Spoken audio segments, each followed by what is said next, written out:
I come from a tradition and a business consulting school that completely, ignored love. It would be unthinkable. When I started in the big firms in the 90s, like, you would have brought love, people would have looked at you with very weird, like, you'd almost been fired if you kept coming back with this topic. So I come from this tradition, and I think it took me a good, decade or two to really reconcile the pot and understand, and there is absolutely a possibility, and actually it should come first.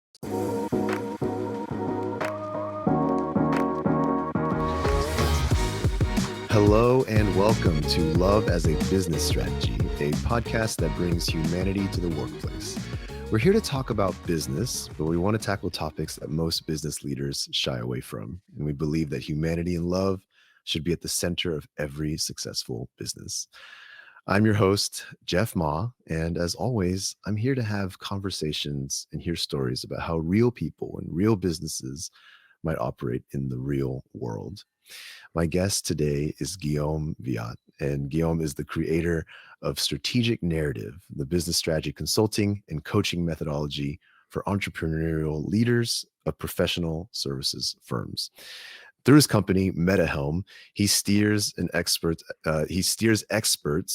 CEOs, and leadership teams to build a successful business they also love by growing narrative power, the leadership ability to defy the normal when the normal is wrong.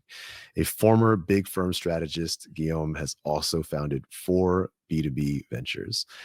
His expertise is sought by clients ranging from solopreneurs to global organizations like Microsoft, Spencer Stuart, AIG, Simrise, and the Gates Foundation.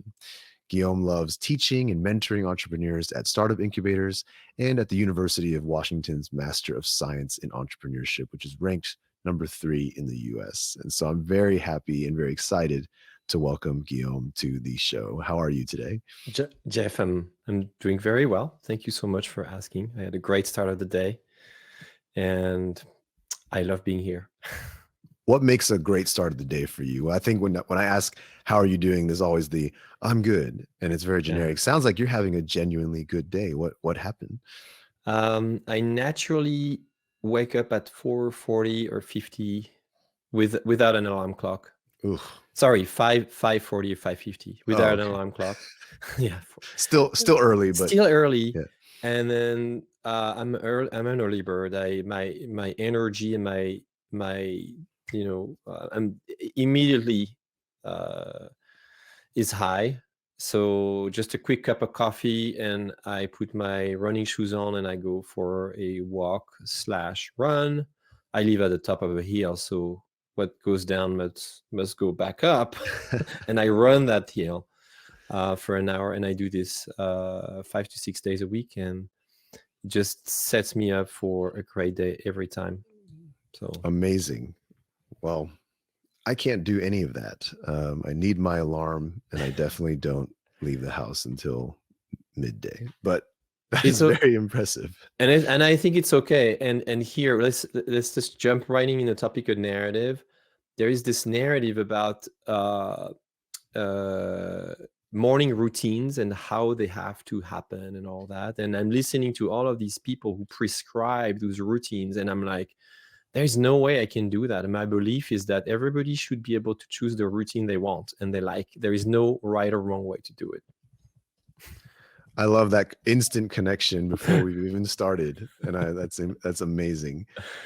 We're going to dive into that. And as is my custom, I first want to ask you about you. And I want to specifically know what your passion is and how you came to find that passion. My passion is to connect the traditionally ignored disciplines in the business world to business. So that's a broad topic here.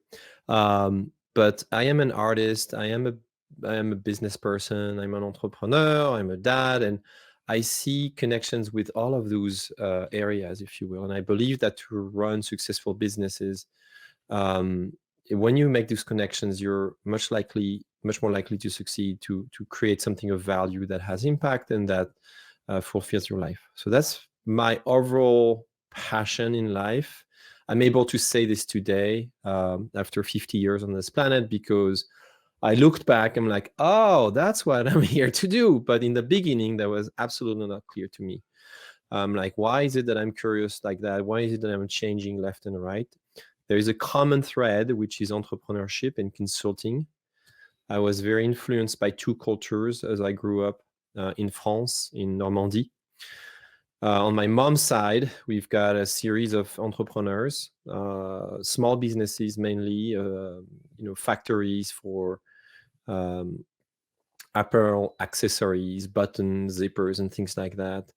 And on my dad's side, it's all about medicine. He's a doctor, he's a surgeon, and so I've always been influenced by those two things. No one in my except for my mom, no one in my family has a boss or is employed. They all run their businesses. So I come from that cultural womb, and I don't seem to be able to get out of it because I like it.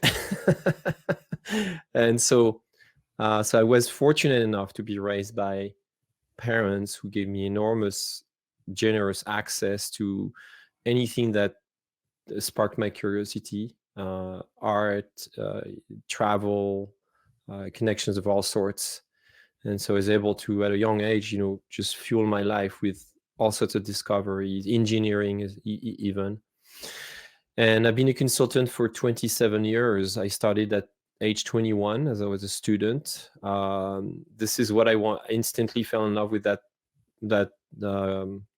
profession. That's what I wanted to do. I ebbed and flow a little bit. This is being a consultant. Lifelong consultant is not a straight line. It's very, I had ups and downs, and I did different things left and right. For instance, I went back to conservatory and got a degree in jazz piano at age 31. But I was still consulting.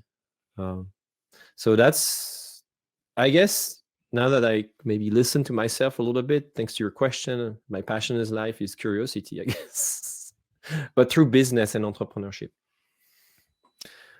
I believe that curiosity as a passion is one of the very best to have. I think it opens up, it keeps all possibilities open. Yeah.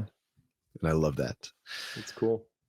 So I want to talk obviously today about narratives. And I think as you have created strategic narrative, but as a word, narrative can mean a lot of different things to a lot of different people. So maybe you could start us off by defining narrative as you understand it and maybe helping us kind of start that journey. Yeah, that's a great place to start, Jeff. So let's start there. If you open a dictionary and look for the definition of narrative, you'll find a definition that is very close to what a story is, and that's the kind of the mainstream use of that word. It's basically at a very, very basic level, at atomic level, it's something that happens to someone, right? And the human, actually our current species is natural storytellers. We're natural storytellers, and the reason why I say this is because it's been proven by historians and researchers that we manage to survive other species thanks to our ability to tell stories. And very importantly, thanks to our ability to tell stories to ourselves, amongst themselves, but individually to ourselves. And what comes with storytelling is the possibility to look at reality and express it in many different ways. So if you and I look at the same thing, say a glass half empty or half full, you may choose to tell that story from two different perspectives, two different narratives. One being, hey, the glass is half full. It's awesome. I have water. It's positive. And the other one's like, oh, the glass is half empty. I already drank all that. I'm running out of water. I'm stretching the narrative here. But basically, the same story can be told here. I just gave you two different examples, but can be told 100 or 1,000 or 1,000,000 ways different. And what's very important to understand is that difference between story and narratives. It's a difference that is very well known and accepted in fields like social justice, religion, politics, interestingly less in business. We're still at an early stage in our use of business storytelling. And one way to think about storytelling that I find outdated, and that to me is kind of dead, is to think of storytelling as just this marketing technique that tricks people into hooking them to some kind of story that will help you sell more stuff, right? So, but like in any discipline, you start off by trying a bunch of stuff, and some is good, some is not good. Like if you like music, the use of our synthesizer in the 80s music, there's some awesome stuff and there's some terrible stuff. And the same goes for storytelling in business. So a narrative is something that, think of it as a system of stories. Think of something as a system that is open-ended versus a story is closed-ended. Typically, if you go see a good movie, there's a great story, there is the beginning, there's a middle, probably a problem, and there's an end. And in Hollywood, the end is usually happy. In French cinema, there is no end sometimes, but that's a different conversation. And so narratives are these things that are just constantly changing, constantly moving. There are big systems. Think about the narrative about, as I said before, the narrative about society right now, the narrative about diversity and inclusion, say. We may interpret what is going on and that reality from many, many different angles. So if you start with that core definition of what a narrative is, hopefully you start seeing what the possibilities might be, way, way, way, way beyond just hooking people with a great marketing hook and selling them stuff. A narrative enables you to gain the power to change, the power to confront the status quo, evolve things, and decide that you're going to go another route. So when you are an entrepreneur, when you're running a service organization and you see that something is not right, you get to change that narrative if you want and if you can. And that's the power of narrative. What you shared is really, really resonating with me. And I feel like in my mind, it's connecting and morphing along with some other things that I typically love to talk about. And one of those is basically our mindsets.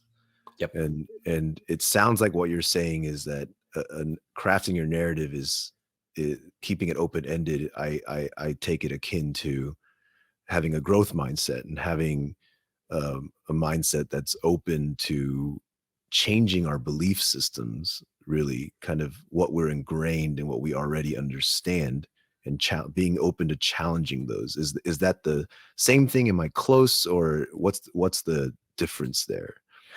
You're spot on for one particular layer. So you went to the mindset layer, and it's interesting because when I have other conversations, most people will gravitate towards the language side of a narrative. And there's a third side that we'll talk about in just a moment. But you're spot on. A narrative happens first in your head. And that's why I say that, we're fortunate to have this cognitive ability as a species, because when confronted with hardship or wars, things like that, we can decide if we want to fight and survive. And in our mind, if we tell the right story, we're more likely to succeed.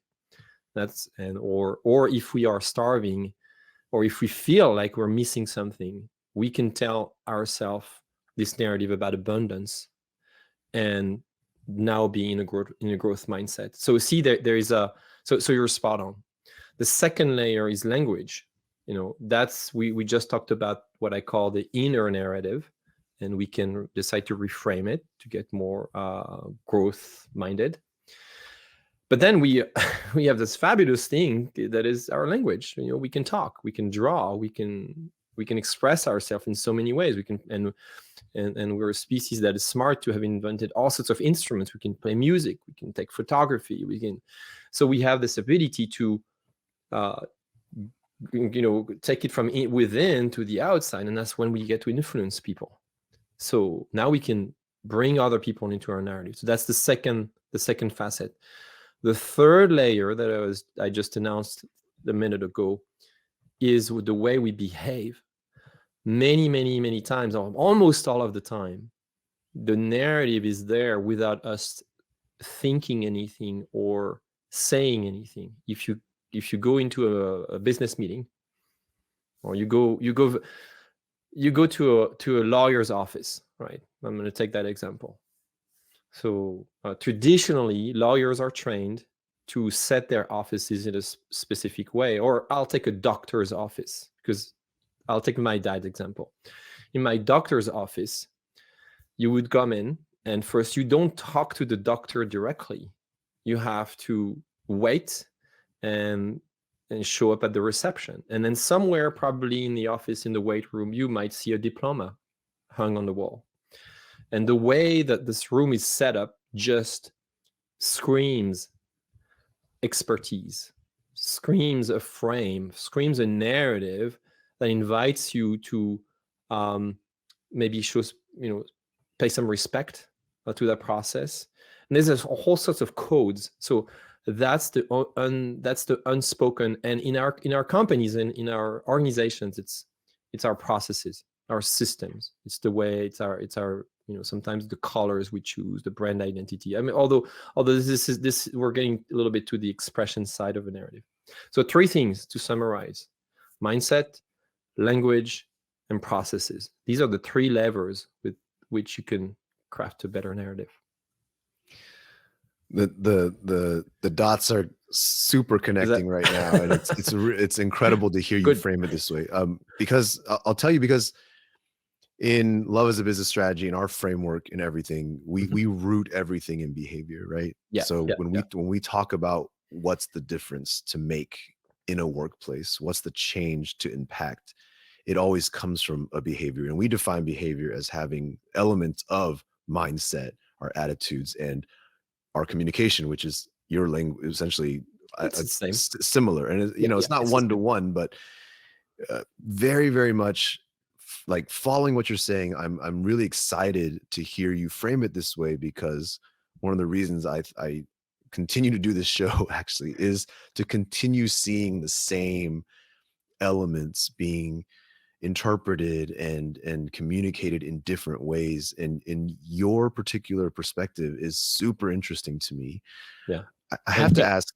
Oh, sorry. Can I just say, I'm sorry to interrupt you, but when I read your book, I went, I came across that framework that you have, and I'm like, yeah, this is it. They did exactly that. They changed the narrative for their firm. I love it. Yeah, this is exciting to me. And I guess the next place my mind goes is wondering, in your strategic narrative, in your methodology, what is the ask?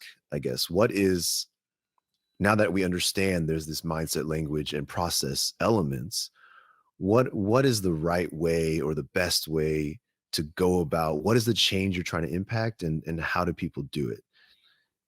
So I serve, first of all, I want to make sure the context is clear here.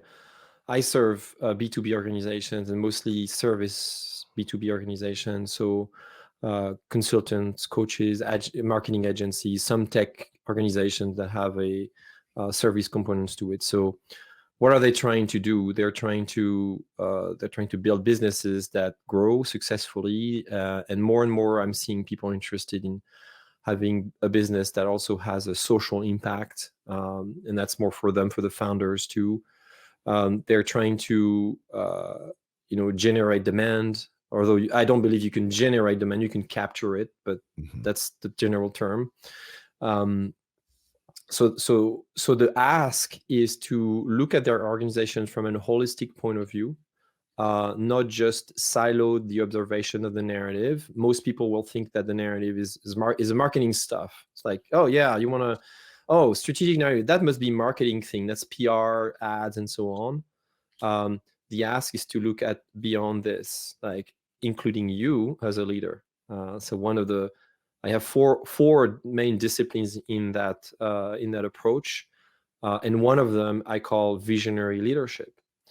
So the ask is to be open-minded enough to, again, think about it as a system. That's number one. Number two, the ask is to first be curious and to step back for a moment and observe what is happening between the dots or the lines or the bullet points, right? What is not necessarily said, and to base. So it's data gathering. And I help with that when I work with some of my clients. I also, because I am obviously an outsider, I come with a fresh perspective. I help with that, but I teach people how to be more curious.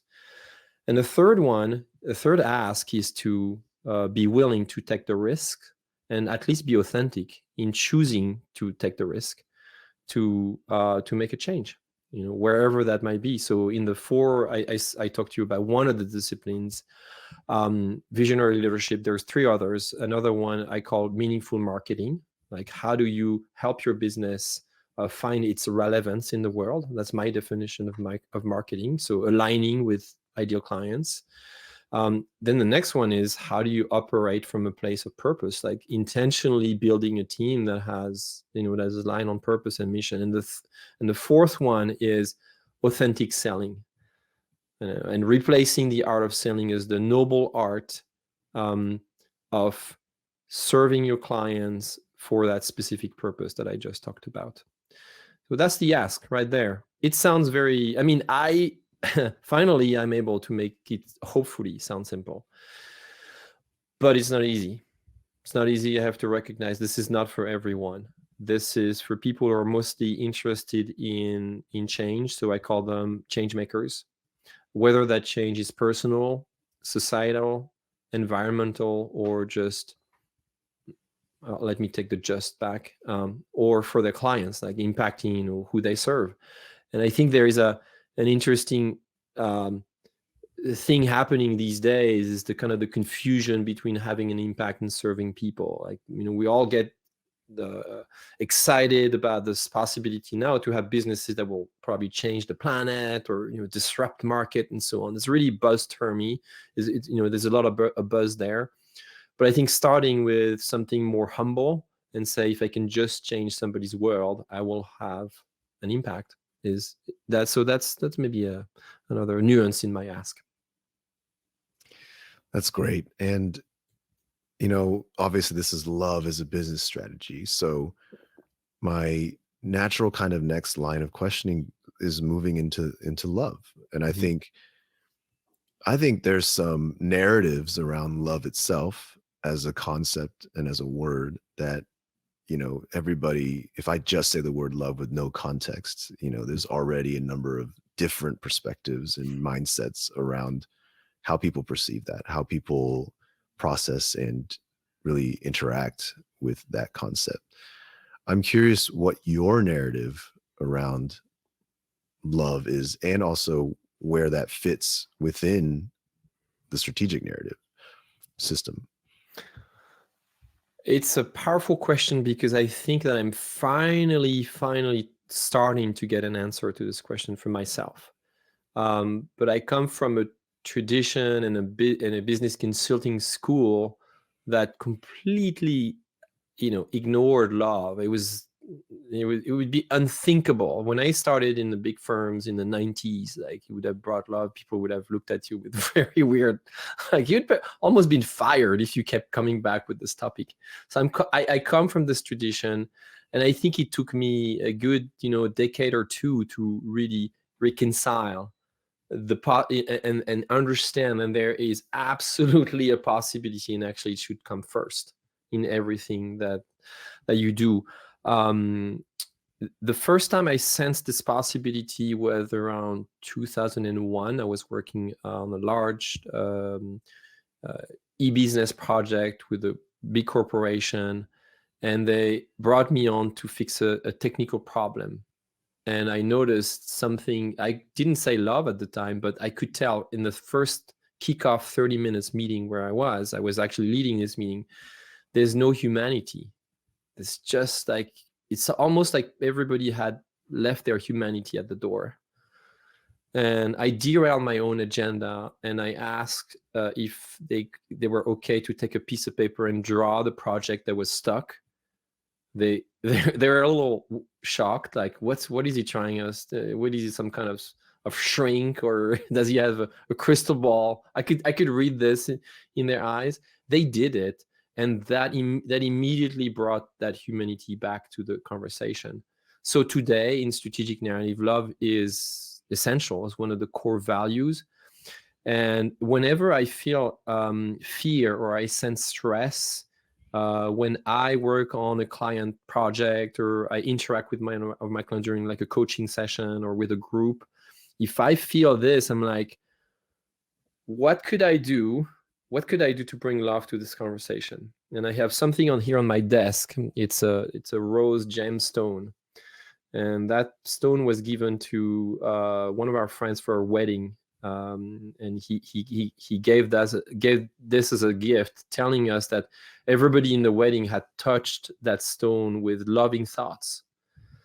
And I always have it on my desk, because whenever I feel this, I grab that stone, and it's immediately like I'm connected to love. And I'm like, okay, what is it I could do? So very practically, I could, slow down and listen more and pay attention and empathize more, and just, take people where they are. So, oh my gosh, this is a huge topic, Jeff. Do you realize? I mean, obviously, this is a very powerful question. Thanks for asking me. Of course. I mean, you can't come on love as a business strategy and avoid the word. But I think to kind of build on top of that, one of the challenges that I face in speaking to people about love is that when we start with the business first, or even some layers that feel deeper, just like leadership and teams, interpersonal relationships, all these things connected to love, I find that what I'm kind of connecting today with you is that we're not always successful in addressing the individual's narrative, their own belief systems around what love really is, before we start tackling the bigger problems. And sometimes it's because we say love, we try to define it, but this person, their life experience, their culture has told them that love is soft, and love, it means people walk all over you, that love includes abusive relationships, toxic relationships. What does love look like to them? And I think it's so important, as I think of narratives in the way you've defined, is to really be intentional for each person to have the space to really craft and shape their own narrative around love, not to match mine per se, but to take the time to really think about what a loving environment really means to them, to what showing love really looks like and feels like. And these things being established and clear, and being able to have the conversation around that would be so powerful if we treat it as this narrative to first align around, share through our mindset, through our language, and our process and behaviors. I'm really excited actually to really connect those concepts for myself and for others. You're hired at MetaHelm, Jeff. But joke aside, what came to mind when you were describing this opportunity is the possibility to give everyone's space and safe space to define what love, personally, and using their language. And so there's this famous book about the languages of love. Mm-hmm. And as that, I read this book maybe a year or two ago. So recently, I think it was written a long time ago, and once again reminded me that we all have different ways to express who we are and love in different ways. So I grew up in a family where love meant money, hard work, material abundance, not necessarily respecting your individual choices. I was told at a very young age that my job my job ideas for my future were limited to maybe a couple. And that's something that I was kind of traumatized for a while, because I disagreed, and I had no way, I didn't know how to express my disagreement, and I kept internalizing this and finding myself in difficult situations in the early stages of my career, because I was making choices that were not congruent with what I thought would be lovable for my life, if I can say that. So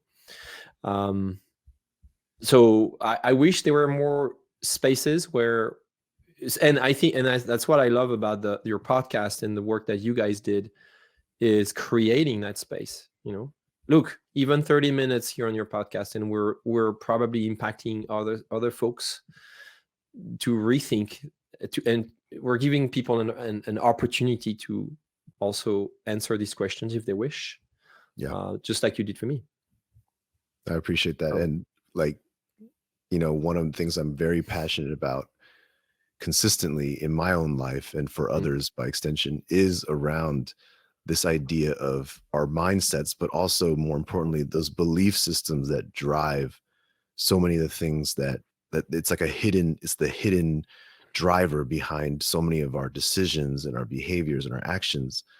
Because whether it's something as, and I'll just throw a bad example out, but like if you grow up in certain cultures where women are supposed to behave a certain way, or a man is like, to be a man, you have to do certain things, and certain jobs are better than others, and all these core belief systems in people. Right. One of the things I'm very passionate about is finding the ability to challenge these, not because they're wrong inherently, but to better understand where they come from, and to find our truth inside of them.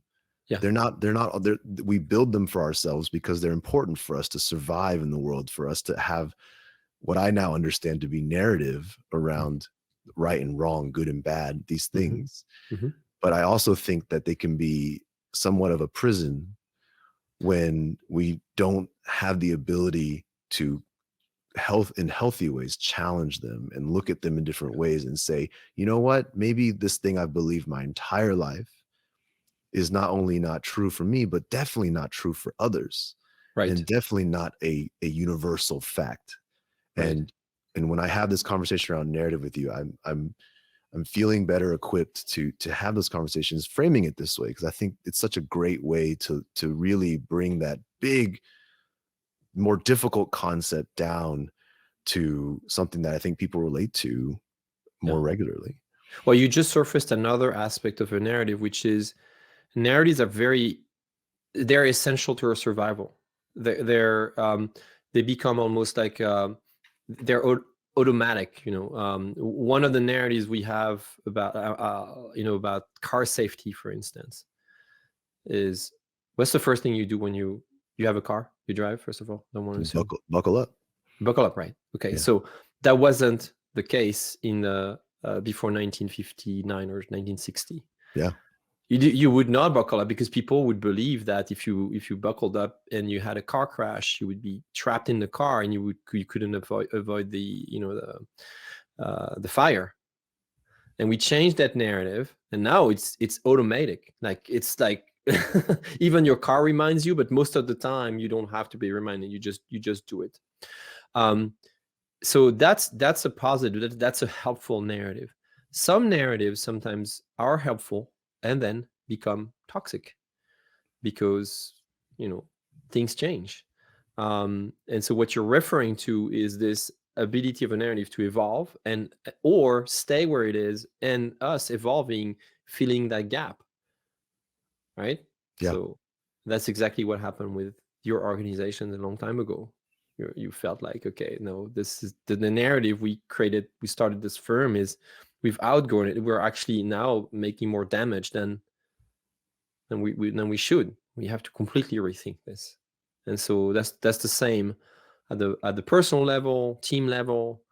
Yeah. Oh, we could go on like this for the we could go on, but we're out of time, and people already.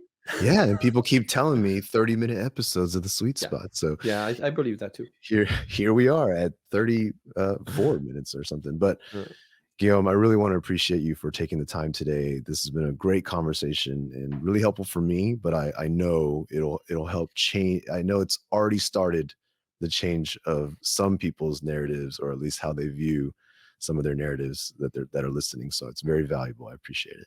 My pleasure, Jeff. My pleasure. If it could help you already, if you felt that something flipped, or the flip was confirmed in your case, Jeff, then I think we've achieved our mission.